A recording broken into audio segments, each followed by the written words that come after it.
Para español o remake anterior. Your call may be monitored or recorded for quality assurance. The train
the meeting back together. I see Dr. Berg is on the line.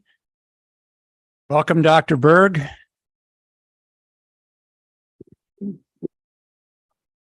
I think you're muted, sir.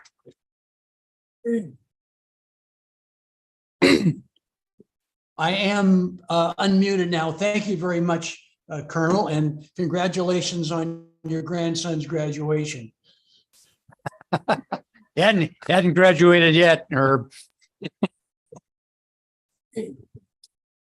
whatever Okay. he was doing. it was his soccer. Oh, Sure. Yeah. Senior soccer day.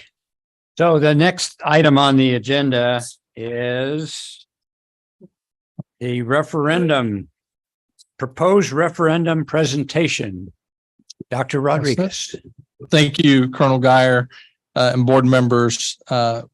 This afternoon, talk about the proposed referendum for November 7th, 2023. I have with me members of senior staff. I have members of our operations team, and I also have members of our ISD team that are here in the event that we have some specifics in the questions that we get. But in addition, Dr. Berg, who has been working with us as well on the development of this proposed referendum. And so exciting day, I think, because back in 2019, one of the things that was, or I should say maybe even earlier than 2019, in 2018, one of the things that the Board of Education was talking a lot about was referendums. And Dr. Berg pointed out how important it is for school districts to pass bond referendums in order to deal with capital maintenance projects and capital maintenance needs that school districts incur over time. There's only a few ways that they can deal with that, and bond referendums are an important part of doing that. And so most successful school districts are doing that on a regular basis, on a four-year cycle or so. So I want to take a little trip down memory lane as we begin this conversation, and then provide some historical background and information on our bond referendum, talk a little bit about where we are, talk about some of the data points that we utilized in putting together this bond referendum package, and then certainly open it up for some conversation and discussion. I'm not asking the board for a vote on this today. I think this is an important piece that you need to look at and think about and review, but I will be coming back to the board in May for discussion and finalizing conversation about moving forward with a proposed referendum. Okay. So with that in mind, as we begin, taking a little trip down memory lane, I'm a former history teacher. And so as a result, I often like to start with history. So when I look at it and I think about our school district, we experienced an 11-year drought of passing referendums, which had some significant impacts on school facilities and also impacting the quality of education that the system can provide. And so the 11-year drought, a school district couldn't pass a bond referendum, was unsuccessful passing bond referendums with our community. In 2018, Dr. Berg was here serving as an interim superintendent, and the board had an interest in moving forward with a bond referendum because of certainly overcapacity needs that we were experiencing in parts of the county. And so Dr. Berg began the process of putting together a bond referendum. And one of the things that was done was initiating a community project review committee. And that committee looked at what the district was providing in terms of information about facilities. They went out to schools. They visited schools and saw for themselves. They looked at schools as well in other counties, other school districts. Then they came back and they worked on our referendum and had some recommendations. And they ended up with an over $600 million list of needs, certainly that exist, right? Or existed at that time. And so they presented that to Dr. Berg, in which he said, I'm not sure we can bring a $600 million bond referendum to the board. And so what they did was the Community Project Review Committee prioritized projects at that time as part of their work.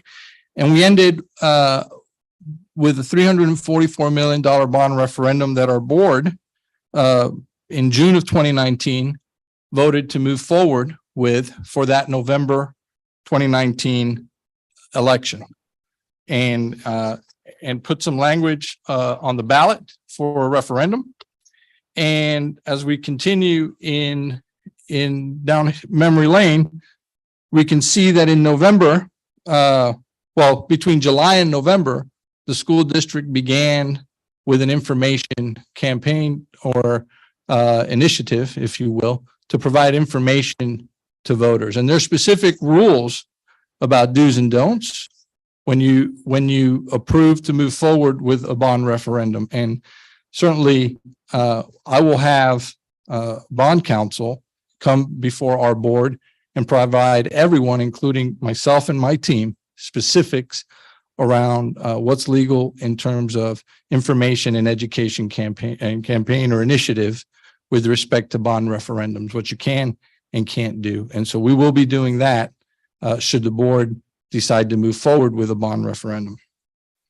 So our voters in November of 2019 overwhelmingly supported the bond referendum with nearly 70% approval at the ballot box. I had spent nearly every day and every night from July 1 when I got here till November election day in our community, engaging them about what this referendum was all about, what the needs were, so that they can make up their own minds about whether they should support the referendum or not.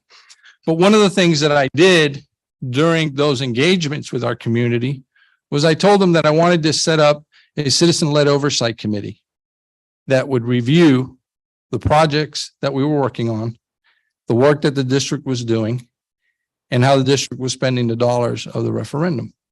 And so that I would pull from the resources in our community, from the tremendous amount of expertise that exists within our community and skill sets, and build a citizen-led oversight committee. And then they would operate independently and report out to the community on a quarterly basis. And so as we look at the next slide, one of the things that I want to talk about here is that citizen-led oversight committee for a minute. This committee, its purpose was to make sure that the community had a way of regularly seeing how the school district was managing the taxpayer dollars on the referendum, to see that we were accountable. There would be a community accountability perspective. We were utilizing expertise. There's a tremendous amount of talent within that citizen-led oversight committee. They would have oversight on a monthly basis in terms of how we were spending the dollars of the referendum. And it also served the purpose of instilling community confidence in the school district's ability to manage and execute on the referendum. And so the purpose being to deliver a high level of trust with our community about the projects and the referendum. And so following the successful vote at the ballot box with a nearly 70% approval rating, we began delivering on that referendum. And so one of the first things I did was to hire a management firm, a project management firm, CBRE Hearing. The second thing I did also was to establish that citizen-led oversight committee that in January, I believe it was, they began meeting. So November it passed. They began meeting in January. And connecting with us. February, we broke ground at May River and River Ridge Academy. Those are the first projects coming out of the gates. One of the things that's really important about that referendum is that our board had the foresight to have architectural work done on the classroom expansions at May River and at River Ridge. And those were capacity issues and high priority. And in essence, it allowed us to begin work on that referendum in February. So between passing of the referendum, it was a short amount of time before we got off the ground running on projects for the referendum. And so in April of 2020, we received the initial bond payments from the referendum. And then, of course, as you all know, in March of 2020, there was the COVID and the COVID impact. But one of the things we're most proud of is continuing to deliver on the promise of the referendum to our community. And in spite of COVID, there were different things that contractors had to do in order to keep their workflow going. And so we were able to successfully do that, manage that as well through COVID in delivering on the referendum.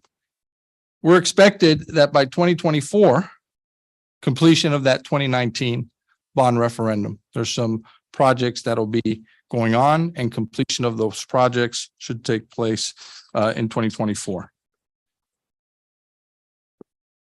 So on the next slide, I want to begin talking about this 2023 potential bond referendum. In December, I put together a Community Project Review Committee 2.0 that established and contributed more than 900 hours worth of volunteer work in reviewing needs of the school system, visiting schools, and then coming together and prioritizing a referendum list of needs for me to review and to look at. In March, if you remember, we had our financial advisor, Sir Brian Nurick, here, and he spoke to us about having a conservative estimate for the referendum with 400 million plus future bond referendum that would not raise millage, would not be necessary to raise the millage, but we would be able to complete 400 million plus bond referendum. 2023 in April, just this month earlier, the Community Project Review Committee met with me and with our operations staff and shared their findings and their recommendations, prioritized list of projects for us to consider for the referendum. So one of the key components in reviewing this is trying to find the sweet spot. What is it that we can do in terms of impacting positively our capital maintenance projects and capital maintenance needs, and looking at various sets of data and information. And so operations team had a facility condition assessment that was done. We have school district needs that we're aware of and that we know of. And then there's a Community Project Review Committee 2.0 list of recommendations and recommended items. And then we have input from our financial advisor giving us guidance around where we could land without raising millage. So looking at all of those components and beginning to look at those needs, we began to land the plane on a potential package for bond referendum. And so I want to talk a little bit about each of those components now. And some of the things that stood out in the facility condition assessment were HVAC needs, parking area improvements, roofing needs within the school system. Some of the identified district needs that we had were around a Hilton Head Island High School, Ladies Island Middle School, new elementary school in Bluffton, career and technical education expansions at some of our high schools. We'll talk more about that in a minute. We looked at 2019 Community Project Review Committee carryover projects. When I say carryover projects, I'm talking about projects that didn't make the list in 2019, as an example, right? So our Community Project Review Committee was also able to look at that, and they remembered there were many members that served on that first one that also served on the second one. There are early childhood expansion, education needs, technology warehouse and imaging center, HVAC replacement pops up again, additional safety security projects, Riverview Gym. You see the highlighted 2019 Community Project Review Committee carryover projects. Every project really above that list, including the River Ridge Gym that's down at the bottom of the list, are some of those carryover projects that existed from 2019 as well. Something else I'd mention to you is that there was a career and technical education expansion and a Hilton Head Island High School that the board approved in that last referendum, and the voters approved, where architectural work was done. So we've talked about that here, about a new high school for Hilton Head High School and architectural work there. And then there was also a May River High School career and technical education building as well that existed. The Community Project Review Committee 2.0 also identified replacement school on Hilton Head Island High School, replacement school at Ladies Island Middle. They identified land for future schools. I'm going to keep going on this list, but I'm going to come back to land for future schools before I move off of this slide. They identified career and technical education expansion at Bluffton High School and Beaufort High School as well. Additional safety and security improvements, new elementary school in Bluffton, deal with overcapacity. They talked about HVAC replacements that they identified as well. Certainly you have a Riverview Gym here, Technology Warehouse Imaging Center. So you see some of these same topics coming up, but then you see the committee recommended expanding early childhood, even though it wasn't in their list that approached a 400 million referendum. They did have it on the list and indicated that if it was possible to fit in there, they were comfortable with nearly all of them were comfortable with a number that would not increase the millage. Okay, so they said it's a priority for us as a committee that we also consider the early childhood component. Then, as you remember, we had our financial advisor. Yes, sir. You want to go I'm back to sorry. land? Yes, thank you. So let me talk about the land for future schools. It's on their recommendation. In a minute, you're going to see my recommendation to you as a board for a project review. And it is not in my recommendation. And I'm going to share with you why it's not. One, we know we need additional land, okay? But land is hard to find. If you put it in a bond referendum, then you're required to spend the money on that. And it's difficult to find the land. We have other ways that we can look at to fund a land purchase. We've done it before, right? So that's why it did not make my recommendation, because if you put land for future school in there, then that's where you have to spend it, right? Okay. The financial advisor conservatively estimate was a $400 million plus dollar bond referendum. You remember when Mr. Nurek was here and he shared that with us. Significant and important was we want to make sure that we maintain our credit rating. And you heard how important that is today also from Ms. Crosby. And of course, maintaining our fund balance, which Ms. Crosby also spoke about today. Those are really important in terms of bond referendums. Okay. So if we get to the next slide, you begin to see the superintendent's recommendation.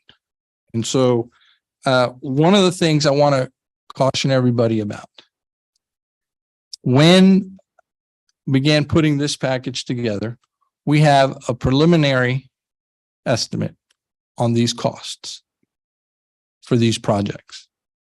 And it comes to, you see, 419 million. That allows us to not raise the millage. Okay. I want you to know that CBRE Erie is doing, they did the initial cost analysis. They're reviewing their cost analysis and will meet with me next week and begin to provide me with an update as they fine tune their cost analysis.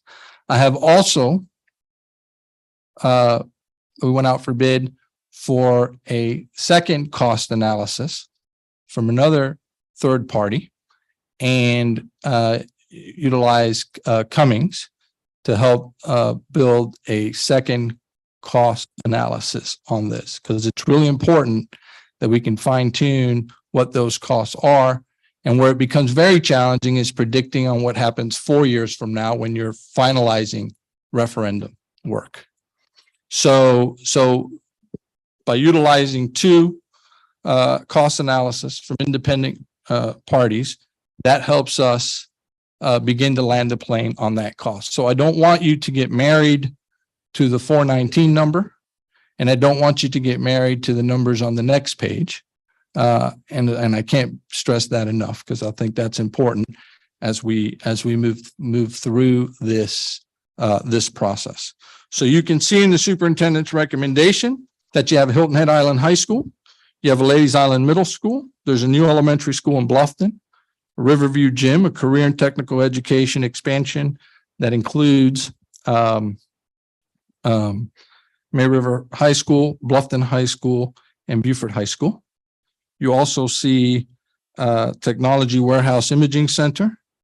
You have HVAC replacements, furniture, parking lot drives and sidewalks, additional safety and security enhancements, early childhood expansion, and Right Choices kitchen. We have students here at Right Choices, and there isn't a kitchen there, so we end up having to bring food over here from other locations for them. You go to the next slide, you see those preliminary numbers that help us land the plane at 419 on those same projects. If you go to the next slide, what you see here is where we are today. An opportunity for board review and feedback on this package. You see that a second cost assessment is coming that I'm going to take and my team is going to take, and we're going to work on it and fine tune from that second cost assessment. We're going to have a bond attorney provide ballot language that we will need. And then I will come back to the Board of Education in May for a vote and determine authorization for us to move forward with the 2023 bond referendum on November 7th. If you go to the next slide, so you're aware that after board authorization, we will begin the initiative on the information and education campaign. You will see me everywhere through community engagements. I will go anywhere to speak with any group with respect to our bond referendum and providing information and education about what it entails once the board has authorized the final project. And then, of course, Election Day on November 7th, 2023. And so I'll stop there. And if we have any questions. Well, let's see if Dr. Berg has anything Yes, sir. that he would like Dr. to. Are you there? Yes, thank you. Thank you for inviting me and asking me. I think Dr. Rodriguez has done a wonderful job laying this out. And back in 2019, when I was there, that 11-year drought without a referendum was such a big thing to everybody. But once the system gets into a regular cycle of every 4 years, you can work at the projects that need to get done. And even though there's 400 million or so here, there's another whole batch of issues that need to come back in 2027. So in 3 cycles, I think Beaufort County can be very close to having some of the best schools in the whole state of South Carolina. I'm proud of what you're considering.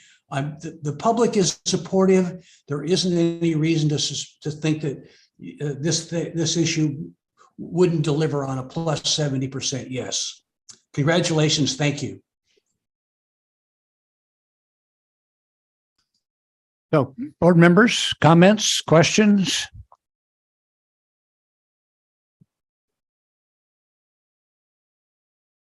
Ms. Gordon. Thank you, Mr. Chair. Thank you, Dr. Rodriguez and Dr. Berg. I appreciate all that you all have done with it. I still have a question, and I guess it's with the bond referendum, no problems with that, except we still have projects that are not completed. Mhm. And we have communities, we have people who vote for us, who will be voting for this referendum.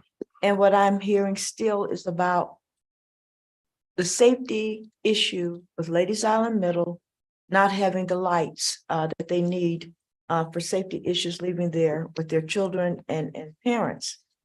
And that's a project that should be at the forefront because it is a safety issue.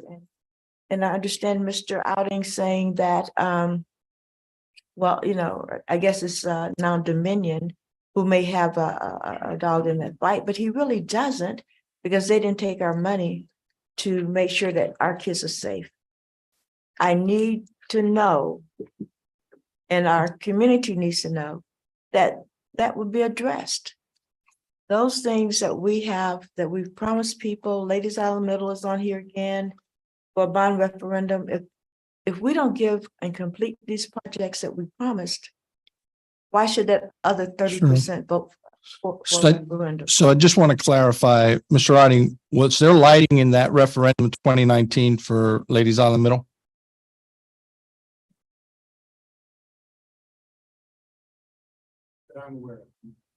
Would you check? Okay.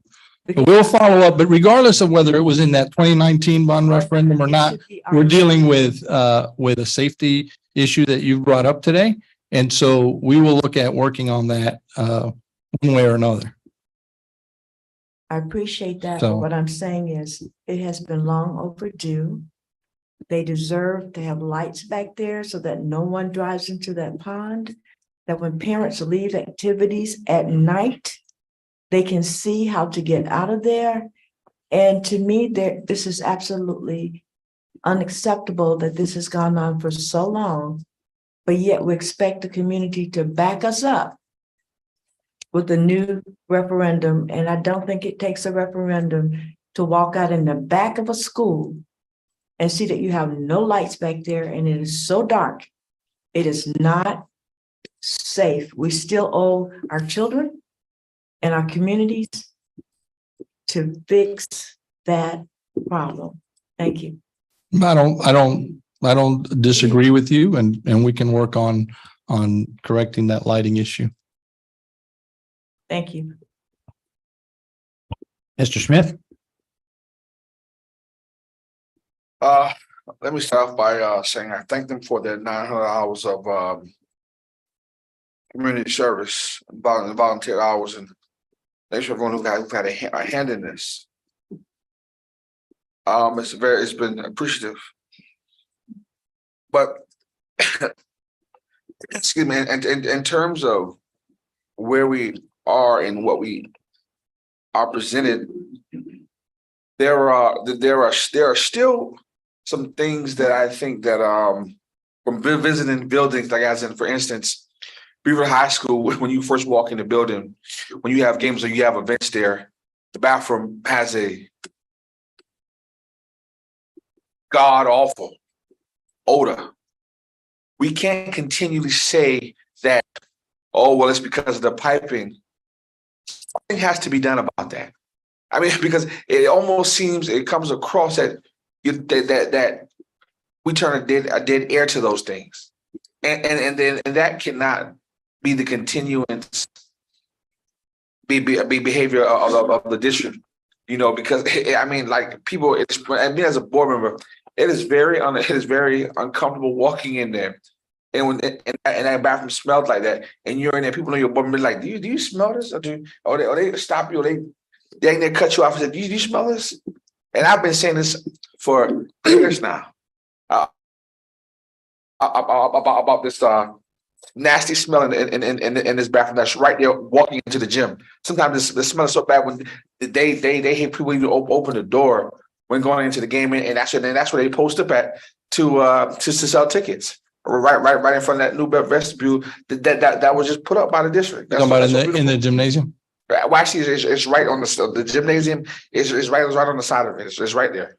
Okay. So I mean, just that's just to put the teeth in what I'm saying, and also, you know, when I look up the terms of the Riverview gymnasium, I didn't know that gymnasium was something that could go to bond referendum, because I remember when we were talking about the St. Helens Elementary School gymnasium just months ago, or just weeks ago, you know, in terms of the referendum, I was told that's not. It's nothing that we would want to put into a referendum. A gym is not worth putting into a referendum. And then I look onto this referendum and I see the Riverview gym. That definitely gave me red flags, and that's not really a active school that we use. Yes, it's our campus, but then again, we also have a venue like Head Start who uses our building, who we charge for different things that they've done, and then when we split costs with them. In terms of their HVAC, or there's different things that we split costs with them, but now we're talking about doing a whole gym for Riverview that Beaufort County students does not use indirectly. That's Well, I don't think you can say Beaufort County school students don't use it, because you know, Riverview students are Beaufort County students. It's a district charter. Well, that's true, but to me as a board member, I don't see where we, or even I, term are to some degree, and if we are, then I would like to kind of be more educated on that we're hold to a standard when it comes to that school and those kids in particularly. Mhm.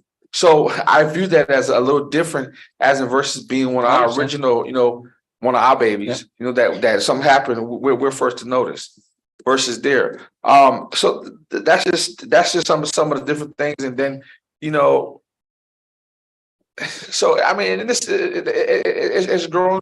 I'm not beating it down at the first look, but I think there are definitely different things that need to have a deeper dive into, along with some of these issues that are on this list. Mhm.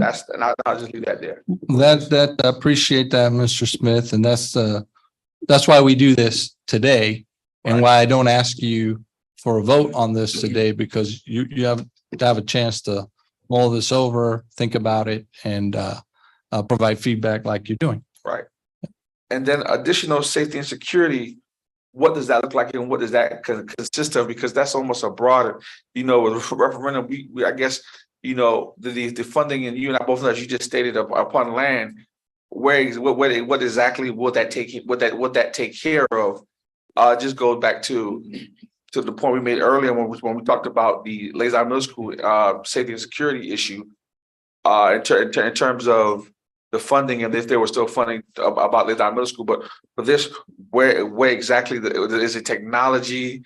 I mean, what exactly does that consist of? Sure. So there are, and I'll let Mr. Otting talk a little bit more about this, but there are components of the vape detecting devices and things like that are safety related within restrooms at all of our schools. What else, Mr. Otting? The other item is door contacts for exterior doors to let us know when they're held open. So those are the two main items in the safety and security category. Well, I'll just say the vape items. Those kids find a way around that. I'm sure taxpayers, unfortunately, would not oh, they would definitely have something to say about that. And not saying that I'm promoting kids doing vapors, but I'm just saying that even at one of the school board conferences, we're talking about a large amount of people who have spent money to get these vaping whistles and different things. But our human being is, especially the way these kids, they like these fruity vapes. You're naturally a machine yourself when you walk by, or when you hear that, you can smell that strawberry coming out of the bathroom. Sure. But the question is, when it's in the bathroom, what can you really do about it if you don't really have that kid, or then they're not sure. So I think that I understand, but one of the things, I sit here at board meetings and I hear some public comments that we get on a regular basis. That's one of the items that they've addressed in some of the commentaries that they make as well. So this is all for feedback. I'm writing down what you say. So it's an opportunity for us to go back and reformat. If vape detecting devices is not of interest to the board on there, I have the opportunity to make adjustments before a package comes back to you. Okay, Ms. Boatright and then Mr. Campbell. And Mr. Chair, after my turn, whenever. And I'll get to you then too, Carlson. Yes, sir. Thank you. All right, go ahead, Ms. Boatright. Thank you.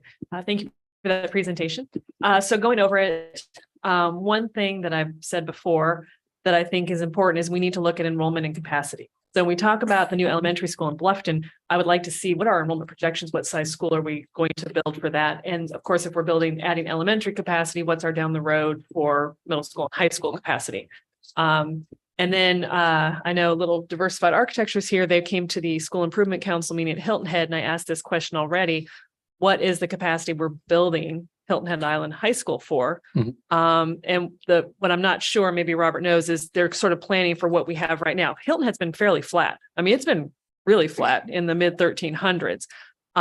So that's what I'm guessing is the plan to build it to, but really our capacity targets are 85% because of school choice. So I just want to make sure that when we're planning to hit an 85% capacity and not to start off at 100%, because I think school choice is an issue for south of the Broad. And I think it's going to become a bigger issue. Could Mr. Shohan speak a little bit more about this technology warehouse and imaging center? Yes. And can we give it a better name? Currently, technology utilizes about 4,000 square feet in this building. But unfortunately, that's divvied up between 7 different spaces. And only 2 of those spaces allow palletized access, so a pallet jack to get to it. This makes the storage very disjointed and does not allow for any ease of workflow. It also adds to manpower exponentially, usually 2 to 3 times for every process, because you get the pallet off the truck, you have to break it down, you move it in the room. So you're doing a lot of moving around. We would really like to have one space where we can maintain all of that new equipment coming in. But the biggest part is after we finish our life cycle. So our student devices last 4 years. Most of our technology equipment switches, they last 5 years. But when that stuff comes out, we have to bring it back. We have to organize it. We have to palletize it, and then we have to get it to a recycler to come pick it up.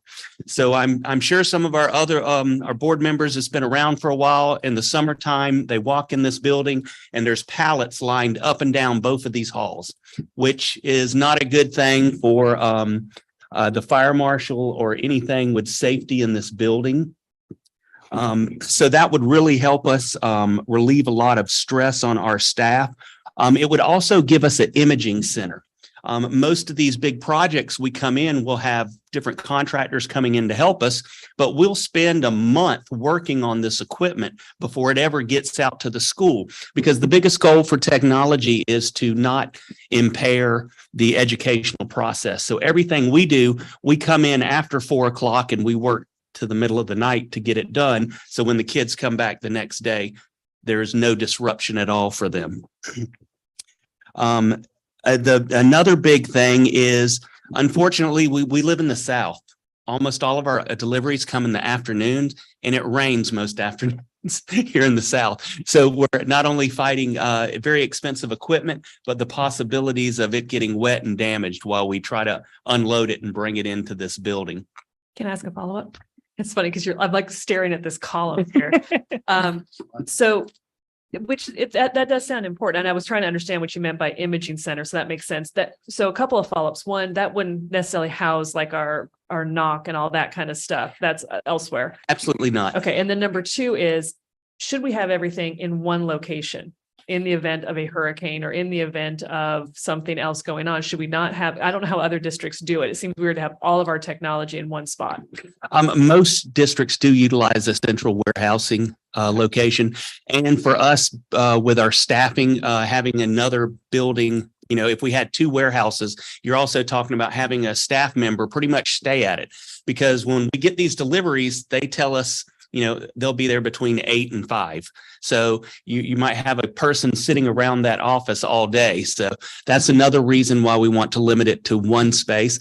And also think of it, we don't have, we may have a lot of equipment in there, but it's usually not in there for a long time. We try to turn and burn as much as possible, get it in, configure it, and then to the schools and make it useful for our staff Fair and to say students. then this is more of a processing center rather than a storage center? It could be called that. Absolutely. Mr. Campbell and then Mr. Dallas. As far as technology, we've been talking about this for years. And like Mr. Shuran said, that hallway has been stacked with stuff. You know, and even you go inside the offices, stuff are stacked around. So I don't see any reason why anyone should concern about this warehouse. We needed it. We needed it 10 years ago. As far as the new gym for Riverview, I've had several people call me about it, years. And the reason why is because of when they play basketball or volleyball, they have to go to some other school. They have even went to the Bridges to play, and they don't have a gym to play in. So I will support this. Thank you. Mr. Dallas. Yes. I would like to just come out and say that with transparency, I participated on the initial version of the clock committee. And kudos to Superintendent Rodriguez and Dr. Berg and others who affected a very smooth transition during that whole time. The clock committee was a strategically advanced decision because what it did, it addressed two reasons that the prior referendum failed. One, lack of trust in the school district and how it was run.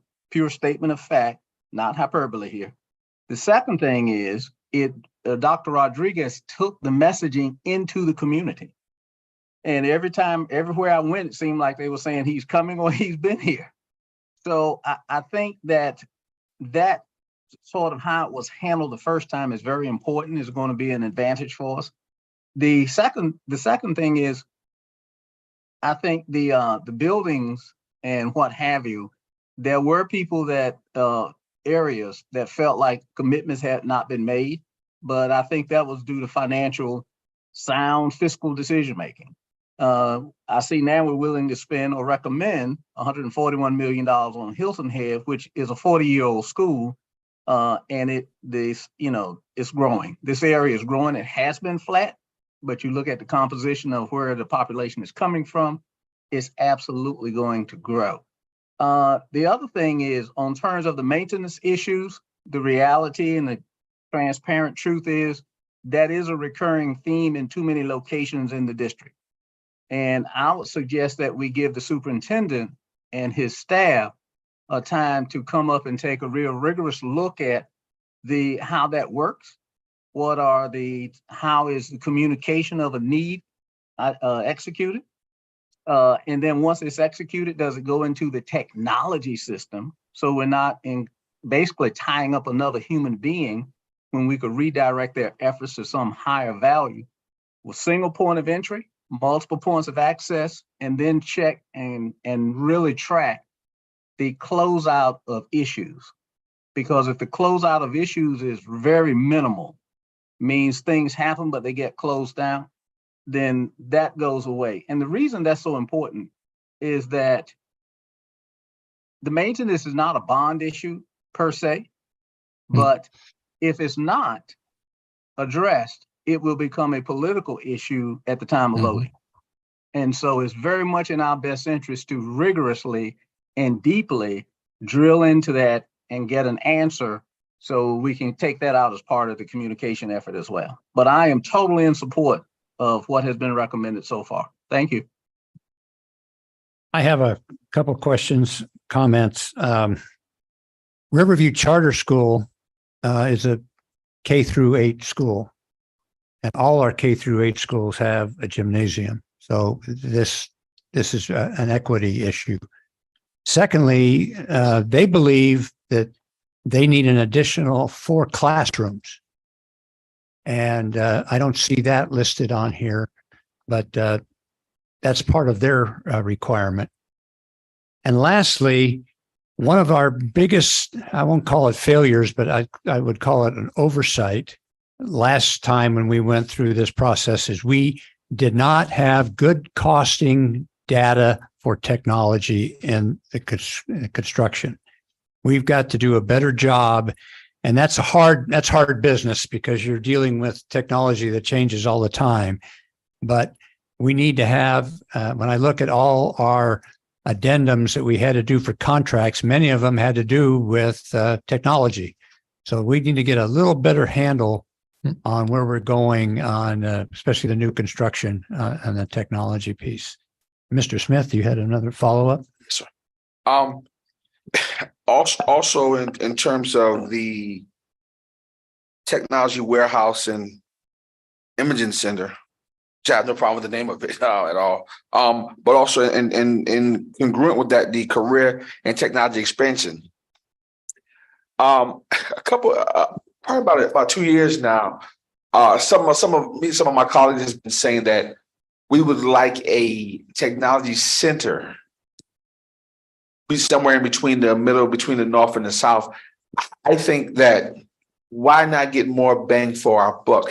And what better place to have a actual technology center or technology hub that could house these different things in terms of the warehouse and in terms of these different careers at one location.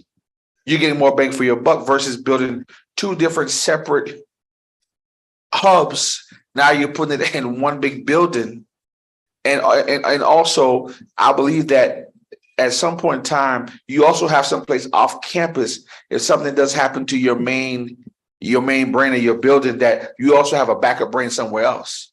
So in terms of all of that, I think that this is that with this being on the referendum, now is the time to start that conversation, because I think that now, if we don't do it now, then when? I mean, we're trying to stay ahead of the curve. And if we do it after this right here, we're going to be behind the 8 ball. And we say that we want to bring better job opportunities to our kids. And right now, security and technology is leading the way. So why, if we don't do it now, then when?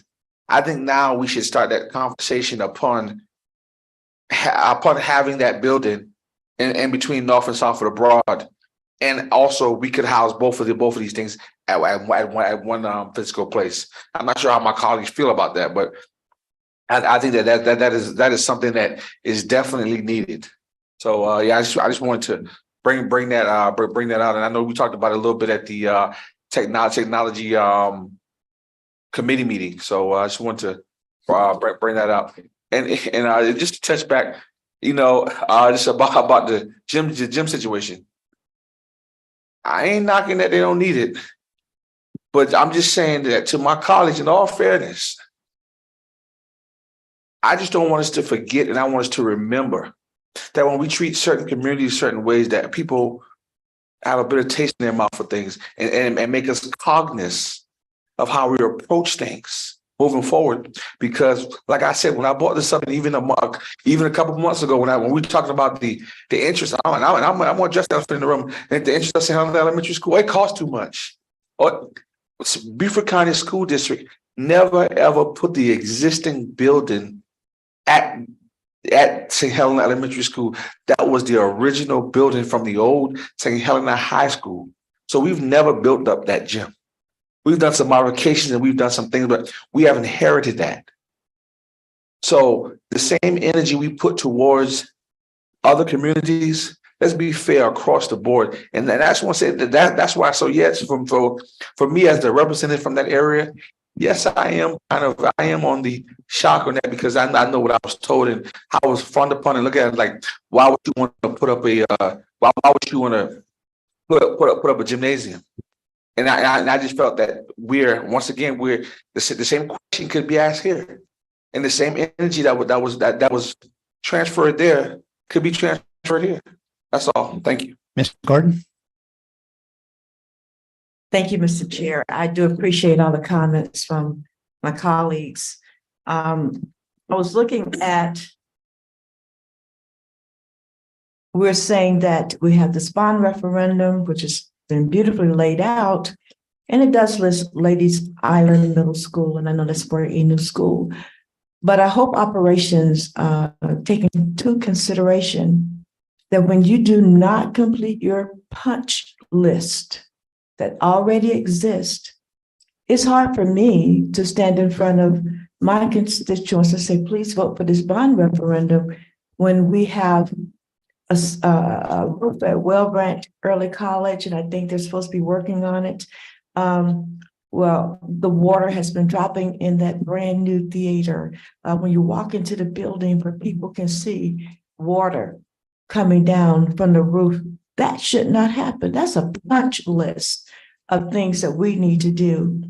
For Riverview, I have no problems with the gym, but I just want, for clarity, the understanding is that that was an elementary school. It was not a K-8. It was an elementary school when they built it, and that's why they did not have a gym. It's not equity or not thinking that they should have had it. It just wasn't in existence at that time. It was not the school that it is today. But that parking lot, it was built when LIMS was built. And I do understand that it's pavement, but I know there's equipment that will chop it up where you can put the correct lighting fixtures that you need. That is not an excuse, Mr. Outing, not to have your punch list completed while we're asking to go before the public to vote for a $419 million referendum. My constituents want to know what you're doing, what has been done, because they can see it. I appreciate what Mr. Dallas said about the listing, computerizing it. But we need to be able to tell our people when they ask us, we need to tell the truth. You know, hey, that parking lot will be finished June 21st with lights. You know, the roof has been completed. And I know Mr. Campbell checks on that all the time at Wellbranch College. Principals shouldn't be telling me that there is a list of things. But what's more important, I have community people who are telling me they're not going to send their kids to LIMS because of the conditions of that school. That's a true fact. And we need to understand, we need every vote. And we need to comply with what we're supposed to do. How hard is it to fix the roof? Don't we have something called 8% money? There's money out there. So don't put it to me that, oh, well, that wasn't in the referendum. That's just standard operating procedures to take care of your home. And I want to see these things done. And as was stated at an earlier board meeting, don't tell me. I want to see it. And when I go back to the schools, I want to see that we are making that earnest effort that we tell our people that we're going to do. Don't ask me for more money if you have not completed that punch list. Thank you. Don't see any further hands. If you have anything else. No, Dr. that Rodriguez. concludes. All right. Actually, excuse me, also, and just also, there was another school too, in terms of that smell over at, Broad River. Have we, Broad River have been being It was backed up? fixed. Oh, okay, because I think someone told me just the other day that they were there. I'm gonna double check. But I believe someone told me just the other day that they were at Broad River and that it had an odor. And that was my initial reaction was no, that was fixed probably about a year now. They were like, you might want to check that out. So I just want to bring it up, being that now is the time to bring out all these things that could possibly be out there. All this, yeah. Okay. All right, we'll move on to the next item, which is a donation from Vox Marsher Berglund, PA, to purchase the printing and binding of 1,023-24 school year agendas for each student at Red Cedar Elementary, valued at $5,000. Do we have a motion to approve this donation? Yes, sir, Mr. Chair. I move that we accept the donation of $5,000 from, is it Vo or Vox? Vox. Vox Marshler Berglund, PA, to purchase the printing and binding of 1,023-24 school year agendas for each student at Red Cedar Elementary School. And I will second that with a thank you. It's been moved and seconded. Are there any discussion? I would like to thank Vox Marshler and Berglund, PA, for the donation. I know the students at Red Cedar greatly appreciate your support. I'll now have a vote. All those in favor signify by saying aye. Aye. Opposed? Hearing none, motion passes unanimously. New board docs platform community training. Can't wait.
Who's still on, Carlton?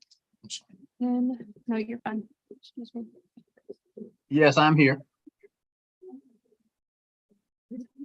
Carlton and Miss Hay. If you wait 1 second, I'm gonna send everyone emails to log into community. Okay, Once thank I you. community.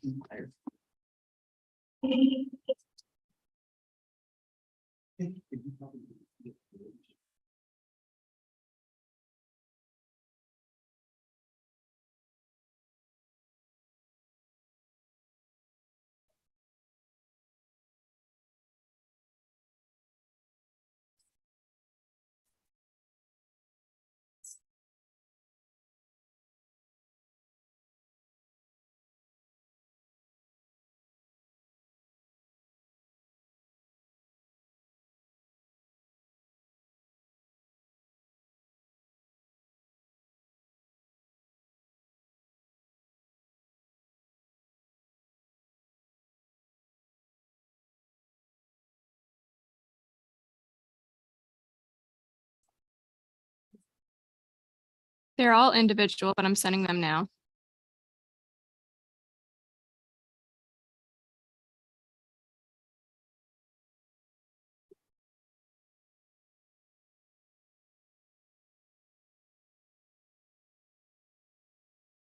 Okay, everyone should have gotten an email to set up their new login to Community.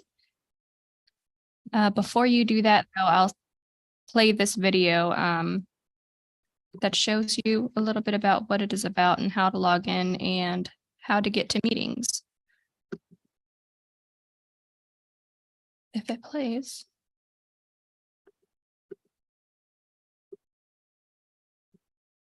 There we go.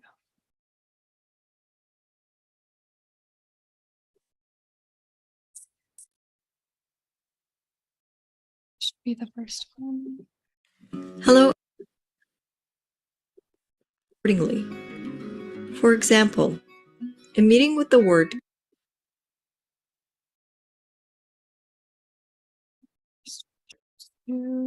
council in its title. You can filter by Community by Diligent. Hello and welcome to Community by Diligent. As a council or board member, you want a reliable way to prepare for upcoming meetings, take part in live meetings, and access your meeting minutes after the meeting has taken place. With Community, you will have access to upcoming meeting agendas as soon as they're made available. You can then annotate the agenda or print it out in preparation for your meeting. Let's take a look at how to sign in and navigate the Community site as a member. To have access to member-only or executive content on a meeting agenda, you must sign into your organization's Community site. To sign in for the first time, your administrator will set up an account for you and provide you with the username as well as a link to set up your password. Click on the link, enter your email address, and then select Send Instructions. Check your inbox for instructions on how to reset your password. Select the Reset Your Password button. This will launch a page allowing you to select your password and confirm it.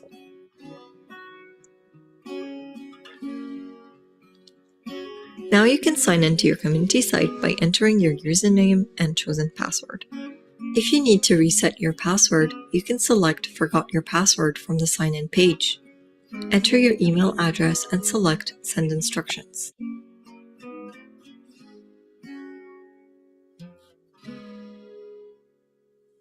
Signing in successfully will land you on the Community site homepage.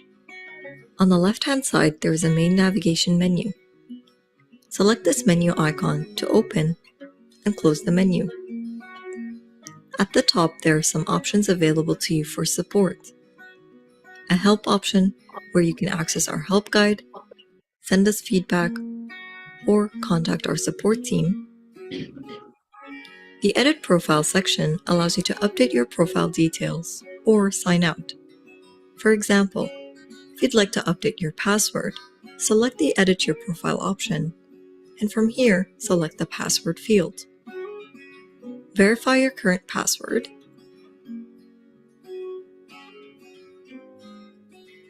then pick a new password. Note the password guidelines provided to you. Once you've chosen a new password, make sure you select the Save button. You can adjust any other profile details, such as your username or email address. Let us now head back to your homepage to take a look at your meetings list. Your homepage will display the Upcoming Meetings tab in the Meetings area by default. To view your recently or past held meetings, select the Previous tab. Your most recently held meetings will appear at the top.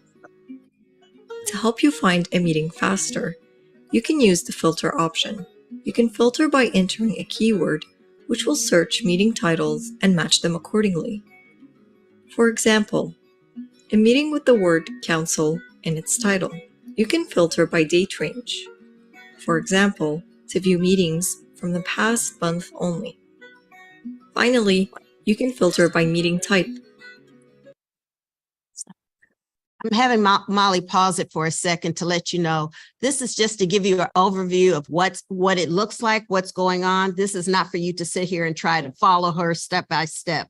This is just so that you can, this is to introduce you to what Community looks like, what it's going to be about, and then we will come back and do one-on-one. So trying to sit there and try to follow the steps of going on with her, that we don't want you to have to do that and to get yourself frustrated. This is just to introduce you to see what community looks like, what it's going to be about, and what's changing in board docs. But now, since I'm logged in. Yeah. I can't log into the legacy version, right? The old version. Yes, because we have not gotten rid of that. We have not gone into community yet. We have not transferred everything over and stuff.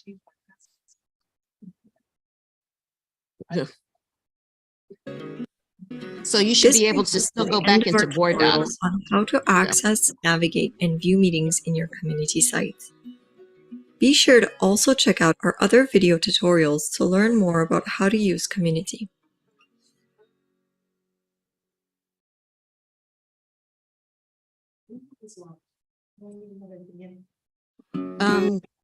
Kind of gradually putting stuff in there, but we would say probably by June.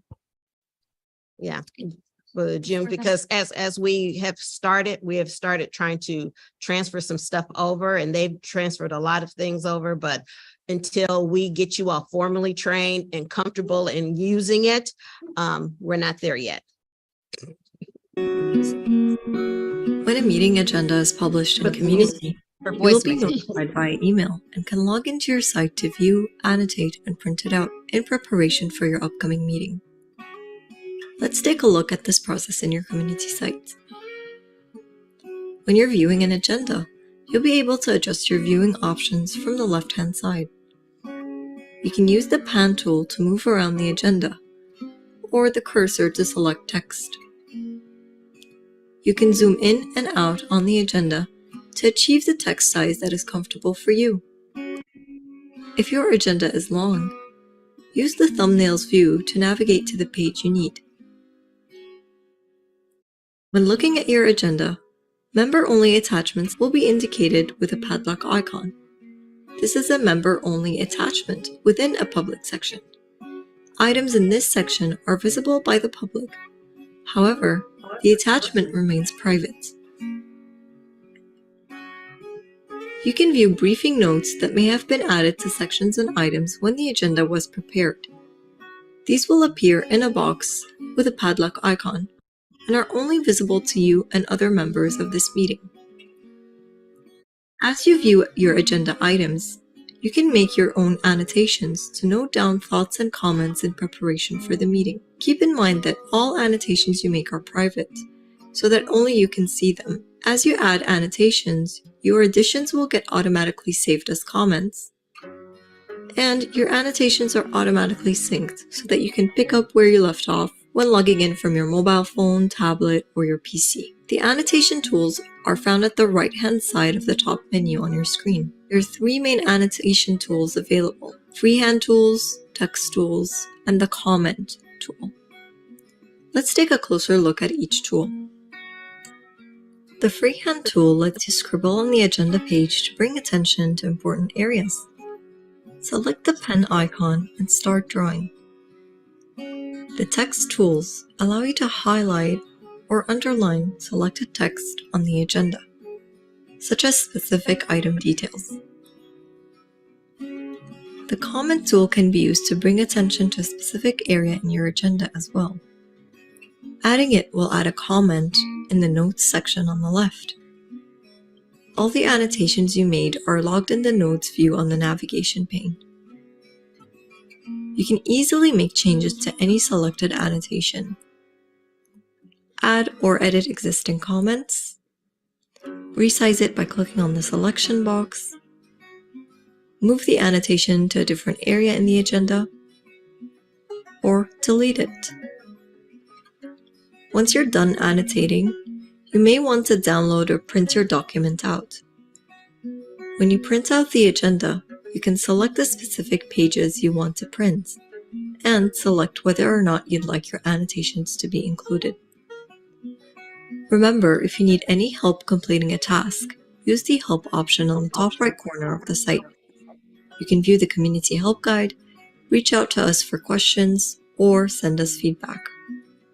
Be sure to also check out our other video tutorials to learn more about how to use Community.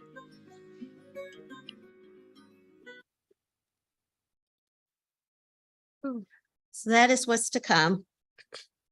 A question was about, can we use executive session? That is for you all to determine if how we handle executive session documents. So that's your discretion to tell us what to do with that. But yes, there is a feature where you would be able to do that. Has everyone gotten the email? Okay, has everyone? Has everyone logged into Community? Yeah.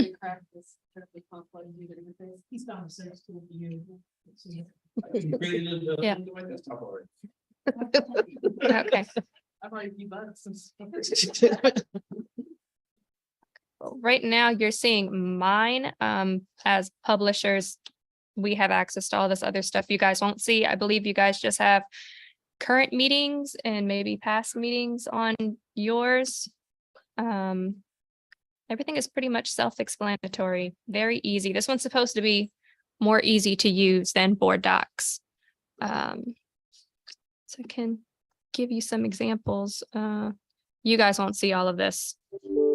Just see the agenda and maybe view the agenda. So let me go to all meetings. Yeah, she sent you an email with your. And if you're having trouble, I'll come by and make sure that everyone's in. I got the email. I'm sorry. You didn't get the email? Ms. Mercado, I got the email. I tried to sign in, but I couldn't get in. But that's probably more me because everyone knows I'm a technophobe. I'll send it again. Not sure if you got the right one or not. It should just be a button to reset your password. I think the email comes from Beaufort County School District. I reset my password. That's what. And I reset mine as well. I didn't. I click on one.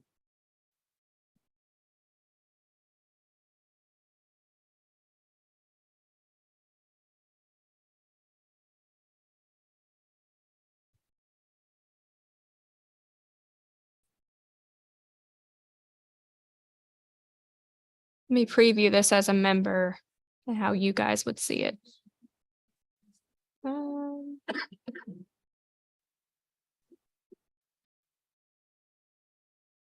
Still on it.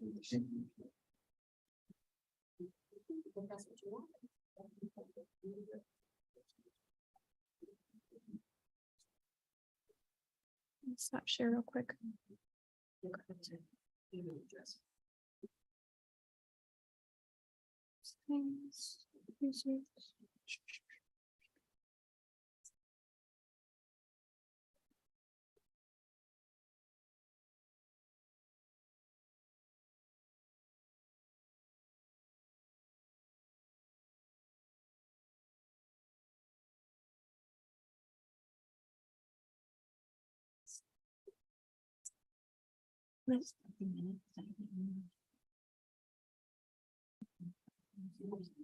Her password said it's been updated.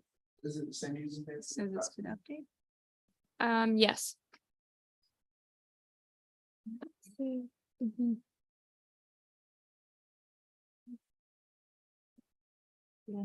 She didn't even get your email.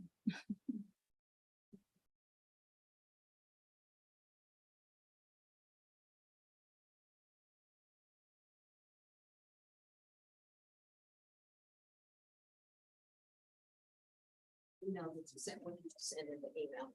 I didn't send it. It was Diligent. I just clicked a button and it sent it to them. So it should come from Diligent. It comes from Diligent and not you.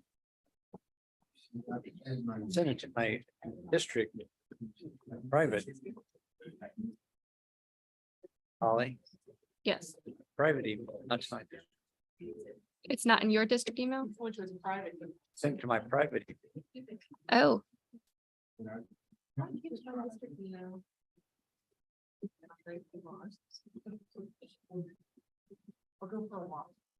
don't want- private email shouldn't be in here. Hmm.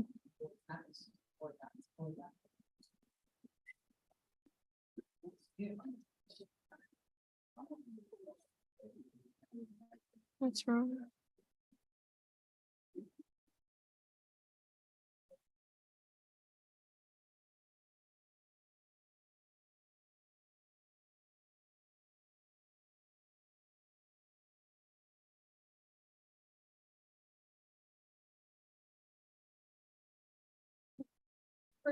If we're done, we go home for the day. We got our homework done. We don't, You got it. this was just to give you a preview of what we're going to do. Current water dock is still up and we'll be using current water dock until we get everyone individually moved over. So this was just, so that you know what we're doing, what's coming. We don't have to spend any more time on this. It's like that kid class, he's like finished their test early. and ready to go. You just said the magic word. Do I hear a motion to adjourn? So moved. Moved and seconded. It's gone.